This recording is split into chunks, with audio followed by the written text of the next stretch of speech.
Hello friends, அஸ்ஸலாமு அலைக்கும். எல்லோரும் எப்படி இருக்கீங்க? எங்கள் குடும்பத்தில் கொஞ்சம் குழந்தைங்களுக்கும் எனக்கும் சளி பிடிச்சிருக்கு. அதனால நான் உடனே சளியை சரி பண்ணுற மூலிகை ரசம் வைக்க போகிறேன். இந்த மாதிரி ரசம் வச்சு நீங்கள் பார்த்துருப்பீங்களா தெரில. நான் எப்போவுமே ஒரு சின்ன அம்மியில், அதுவும் ரொம்ப குட்டி அம்மி, அது தட்டுலேயே வைக்கிற அளவுக்கு குட்டி அம்மி, அதில் தான் எப்போவுமே இந்த மசாலாவெல்லாம் இடித்து பொடி பண்ணி நல்லா வாசனையாக இருக்கும். அதில் தான் ரசம் வைப்பேன். ரொம்ப சூப்பராக இருக்கும் இந்த ரசம். வாங்க பார்க்கலாம். இப்போ நான் முதல்ல இந்த அம்மியில் மிளகு போட்டு அரைக்கிறேன். நல்லா தட்டி தட்டி உரசணுன்னா நல்லா பவுட்ரு ஆகிடும். எப்போவுமே நம்ம பாரம்பரியமான சமையலுக்கு ருசி அதிகம். சின்ன குழந்தையாக நான் இருக்கும் போது அந்த திண்ணையில் ஒரு பெரிய அம்மி இருக்கும். அங்கே தான் பொதுவாகவே எல்லாருமே அம்மியில் மசாலா அரைப்பாங்க. நாங்கள் அந்த இடத்துல தான் விளையாண்டுட்ருப்போம். ஒருத்தரும் ஒன்று அரைச்சிட்டு போவாங்க. அப்போ அந்த வாசனை ரொம்பவே நல்லாயிருக்கும். நான் இப்போது இந்த சின்ன அம்மியில் ஒன்று தட்டும் போது அதோடய வாசனை என்னோடய சின்ன குழந்த ஞாபகங்கள் அதிகமாக வருது. நான் மூலிகை ரசம்னு நான் சொன்னேன். இதில் துளசி, கற்பூரவள்ளி, முடக்கத்தான் இதெல்லாம் நான் ஃபஸ்ட்டே வேக வச்சு அந்த தண்ணியை ஃபில்ட்ரு பண்ணி எடுத்துக்கிட்டேன். இப்போ நம்ம முழு மஞ்சளை சுத்தமான முழு மஞ்சள் இதை உடச்சி இதையும் பொடி பண்ண போகிறோம்.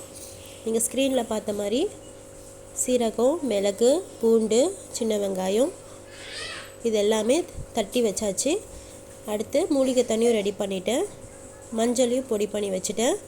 இப்போது ஒரு தக்காளி பழம் ஒரு டேஸ்ட்டுக்காக அதையும் நான் கத்தி வச்சு பண்ணலை, தட்டி அதையும் எடுத்து வச்சுட்டேன். இப்படி தான் சின்ன வயசில் எங்கள் முன்னோர்கள் இந்த மாதிரி செய்வாங்க. கத்திலாம் யூஸ் பண்ண மாட்டாங்க, தட்டுவாங்க. இது கொள்ளு பொடி. கொள்ளும் ரசத்தில் போட்டால் ரொம்ப டேஸ்ட்டாக இருக்கும். அதோட கொத்தமல்லியோட தண்டை நல்லா தட்டி போட்டால் மணமாக இருக்கும். ரொம்ப டேஸ்ட்டும் ரொம்பவே சூப்பராக இருக்கும். இது எல்லாத்துலேயுமே மருத்துவ குணங்கள் இருக்குது. ரசம் அப்படின்னு சாதாரணமாக நினைக்க முடியாது. ரசம்ன்றது ரொம்ப ஒரு நல்ல ஒரு மருத்துவம் நிறைந்த மூலிகை சூப்புன்னு கூட சொல்லலாம். அவ்வளோ ஒரு எல்லாத்துலேயுமே மிளகாக இருக்கட்டும், சீரகமாக இருக்கட்டும், சின்ன வெங்காயம், மஞ்சள் எல்லாத்துலேயும் ரொம்பவே மருத்துவ குணங்கள் அதிகமாக இருக்குது. அதோடு நான் புளி ஊற போட்டுட்டு அடுப்பில் பாத்திரம் வச்சுட்டு எண்ணெய் ஊற்றி காஞ்சதும் கடுகு, கருவேப்பிலை, காஞ்ச மிளகா, வெங்காயம், பூண்டு, அந்த தக்காளி எல்லாத்தையும் ஒன்று ஒன்றா போட ஆரம்பிச்சிட்டேன். சுத்தமான மஞ்சள், அதோட சீரகம், மிளகு எல்லாமே போட்டு கொஞ்சம் வதங்க ஆரம்பிச்சிருச்சு. அதோடு இந்த மூலிகை தண்ணியும் நான் சேர்த்துக்கிறேன். உணவே மருந்துன்னு சொல்லுவாங்க. உண்மையிலே நம்ம உணவில் தான் எல்லா விதமான மருத்துவ குணமும் இருக்குது. தண்ணி கொஞ்சம் சூடானதும் இந்த கொள்ளு பொடியை நான் சேர்த்துட்டு புளி தண்ணியும் நான் இதில் சேர்த்துக்கிறேன். இது நான் அரைச்ச ரொம்பவே ஸ்பெஷல் கொரியண்டர் பவுடர். அதை நான் ஒரு 1/2 ஸ்பூன் இதில் சேர்த்துக்கிறேன். அதோடு நான் ஒரு 2 கிளாஸ் அளவுக்கு தண்ணி சேர்த்துட்டு கல்லுப்பும் இதில் சேர்த்துக்கிறேன். இது எல்லாமே ஒன்றோட ஒன்று சேர்ந்து சூடாயிட்ருக்கு. நான் மூடி வச்சிடுறேன். கடைசியாக தூவுறதுக்காக பெருங்காய பொடியை எடுத்து வச்சுருக்கேன். இப்போ லைட்டாக நுர வரும்போதே இந்த பெருங்காய பொடியை நம்ம போட்டுடலாம். நல்லா கொதி வந்துடக்கூடாது. நம்ம லைட்டாக அப்படியே நுர கூடி வரும்போது ஆஃப் பண்ணிடணும்.